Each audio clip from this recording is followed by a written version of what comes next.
Yo, today, similar to when we covered our tanks with their pros and cons, we're going to be covering the burst characters. Within burst characters, we're going to be covering mainly our assassins and our burst mages, which I believe fundamentally are very similar. The main difference between assassins and burst mages will be the range advantage, whereas most assassins are melee characters that require extra high mobility in order to go in and do their bursts that they want to do, while mages, on the other hand, can often pull their bursts from a distance where they're usually safe, but it allows their opponent for faster reaction, which clearly make their burst miss. Without further ado, let's get into the video. Starting us off, we're going to go into the assassins and slowly transition into the mages. Starting the list, we have Daniel, probably the easiest of them all to pull off. As you guys can see, this time we're going to be judging a different trait compared to our tanks. We no longer have peel nor damage, because I believe all of these characters have exceptional damage, since that is their job. They're DPS characters. And instead of peeling, we have AoE. So a few of these characters can damage multiple targets with their burst, and I believe that's important to take into consideration. So we're going to be taking a look at that. Once again, red means bad, yellow means medium, and green it's good. So looking at Daniel, he has pretty bad CC and pretty much non-existent CC other than a few slows. Meanwhile, his AoE is also pretty bad. He's pretty much fully single target. And then his engage, I decided to put it on medium. So he doesn't really help his team engage whatsoever, but he's also not heavily reliant on his team to engage. He can kind of go in by himself and he will usually be fine, since he doesn't get to go inside of someone while they burst him down. But it could be hard if they do have pretty good peelers, since Daniel does want to get into the backline and not really, he doesn't really have the damage to kill a tank per se. But then we have uptime, which I say it's bad. Daniel pretty much is worthless without his ultimate. All he can do is auto attack a little bit, but he really doesn't do quite enough damage to do anything with that. So if he manages to survive his ult, then he's going to be in a pretty bad spot in that fight. And then, of course, as any good assassin, his mobility is really good. Daniel at night gets so much movement speed, and even at day, he has so many dashes and gets to reset his dash so good. So much with his Q, as well as having the extra dash on his ultimate to get out of a bad spot with the inbone. He's just really good at surviving, getting away. Next up, we have Cathy. This time we have quite a few mediums in here. So TC is going to be medium with the shooters and getting wall stuns, as well as stunning people into each other. Similarly, AoE. Cathy can hit multiple people with their ultimate, as well as with their W, dealing quite a bit of damage, especially with the ultimate. If your team all gets hit by your ultimate, you can pretty much see all of them getting deleted, since it does so much damage. Engage, once again, it is a little bit reliant on walls and positioning. She might even want to like blink into suture or her E, so that she can engage that way. So it's not super reliant, but it is there and it could be abused. And then uptime, while Cathy ultimate is pretty important for damage, it is not fully reliant on it. She can still do pretty well with her normal abilities, so I decided to put it on medium. And then mobility, of course, it's good. She can wall hop, her Q's on pretty low cooldown. Ultimate also serves to really get away with the unstoppable. It's really hard to deal with it once she really tries to leave. As well as she can always shoot you if you're chasing her with more than one person. So really good mobility.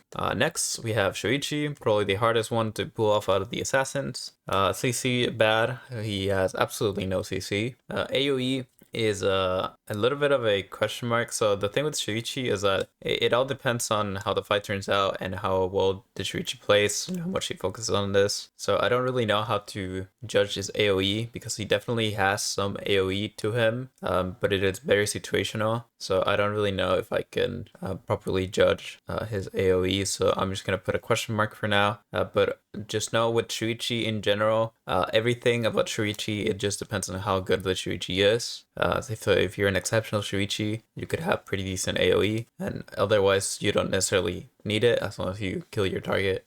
So it's a little bit weird because of the way Shoichi works and how hard this character is. Looking at her engage, this is going to be similar to Daniel's case. Him engaging doesn't really help your team to engage, but he doesn't really rely on his team in order to engage. He can kind of just go in. So I decided to put it in medium. His uptime, just like Daniel, without his ultimate, Shoichi's pretty bad. I would say pretty similarly to Daniel in that regard. They're pretty similar. And then mobility, I'm gonna put it is pretty good, but with a question mark, just because Shoichi's mobility is really good in a fight and going in, but he's not the best at running away. So I wanted to make that out. I think his mobility is still really good, but because he does rely on targeting something, then if he's trying to run away, he will struggle if there's no hunts or anything to jump to. It is also important to note it with the 3 characters that we've gone through that they all have dagger skill in order to go ERBS and possibly use it in order to engage and go in. So that's part of the reason why they don't really rely on their team for their engage, even though it doesn't help their teammates to engage. Now, the first one that I consider an assassin and yet does not have dagger skill, we have Hyunwoo. Specifically here, we're talking about Tomfa Hyunwoo playing full amp, which is a viable playstyle. It is not the same as playing Glove Hyunwoo, where he's more of a bruiser with more tanky items. So specifically for Tomfa Amp Hyunwoo, I consider him an assassin. He goes in, dashes in, tries to burst, a pretty assassin-like. Some people say he's a mage instead. Once again, for me, the main difference is in their range. So I consider him an assassin because he's melee. So CC, he's going to be on medium. He does have the wall stunning, so it will be dependent on the terrain. And a lot of the times he relies on flash in order to get that engage going for him. And he could technically get multiple people into a wall stun if they position for it. But I want to say his AoE is not the best. If you're fighting a Hyunwoo and you get caught multiple people into a wall, that's kind of on you. I don't think I would rely on it for Hyunwoo to consider him as an AoE character. Next we have his uptime, which will be bad. Pretty much after the wall stun and the ultimate, if you survive that, he doesn't have that much. He's gonna run at you and hit you with Qs and slow you down, but he doesn't really have the as much kill pressure as he would once did. So his uptime's not really good. His cooldowns are kind of high as well. And then his mobility, unlike the other assassins, it's just gonna be a medium. Once again, he relies on flash in order to go in almost every time, and walls and stuff like that. He has a pretty free dash, but he can't even go over walls. So he will be limited. And unlike all the other assassins, his ultimate does not provide him with any mobility at all. So he will only be medium. Next, the first one of our mages, we have Barbara. This one doesn't have really as much range as any of the other mages, and as you can see here, I pretty much put bad on almost everything, but this is all within reason. CC, well, Barbara doesn't really have that much CC. She does a shit ton of damage, and as you can see here, the one good thing is that she can technically do it AoE. Barbara is one of the best characters at disengaging. Whenever people try to go into your team and fight you, she can pretty much burst anyone that's within her range, so that is Barbara's key thing. Her engage, I did say it's bad. She can technically have pretty good engages with her RQ, but it just does a lot of damage. It doesn't necessarily help her team engage with her. So while it exists, I don't consider it necessarily like anything amazing or anything crazy. And then uptime, I will have to say it's just terrible. Without her ult, she's pretty much worthless. Although her ult is not in a long cooldown, if she doesn't have it at the time of a fight, she will have a bad time. And then mobility, she has pretty limited mobility. Once again, it's pretty much limited to RQ, and that's about it. And if she doesn't have it, which she probably won't need it for the fight, then she's gonna be in a bad spot. But once again, she's really good at disengaging and preventing engages from other teams, so she doesn't necessarily need the mobility as long as she's not surrounded by many teams. Next up, we have Bianca. This time we have no bad things compared to Barbara. She has pretty decent CC with roots and her passive slowing for so much. Her AoE is probably the best one out of all the burst characters. Her ult just has such a massive range. It can create so much pressure on the team to have to reposition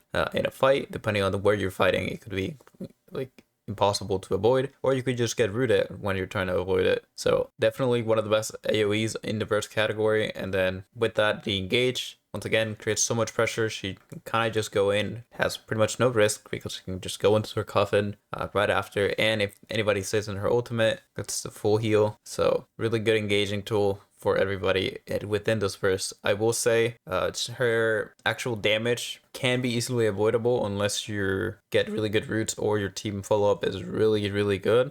So while she's really good at engaging, has really good AoE, it's probably one of the more dodgeable damages, just because it does have a pretty decent windup.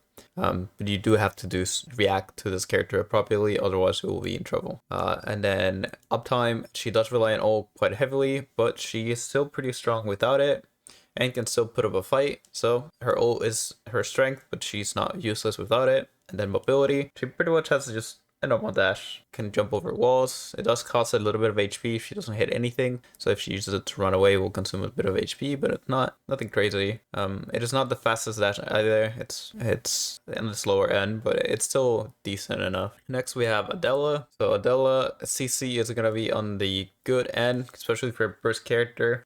She can, even without doing her burst, she can still stun people in a fight. She can knock them up. She can potentially slow them. So, and her, uptime is also good, as we can see here. So she can do this even after doing burst. So as well as the uptime being really good on that, it includes her burst. So Adela is one of the few characters where, while her ultimate is a big burst that she could add on to her normal rotation, her normal combo doesn't necessarily use her ultimate, which means she can potentially aim to burst you multiple times in a fight with her basic skills, which is a big advantage. As well as that, plus being at a pretty safe range, it makes her to be able to try again multiple times from a safe distance. And even after bursting, she can still help her team through constant knockups on the enemy team. In terms of AoE, well, her queen, which is her main form of engaging with her burst attached to it, is AoE. It is not a big AoE, so you shouldn't expect to hit that many people with it.